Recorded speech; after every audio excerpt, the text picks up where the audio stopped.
நல்லா படிக்கணும்னு சொன்னாங்களா? படிப்பீங்களா எல்லாரும்?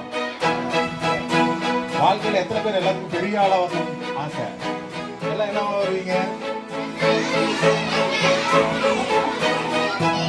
நான் ஒரு சின்ன கதை சொல்லிட்டேன், சொல்லுங்க. நல்லா படிப்போம். வாழ்க்கையில என்ன வேணும்? நேர்மை இருந்தாதான் வேலை கிடைக்கும், நேர்மை இருந்தாதான் வாழ்க்கை கிடைக்கும். பெரிய கதை வேணுமா சின்ன கதை வேணுமா? பெரிய கதையா? பெரிய கதை சொன்னா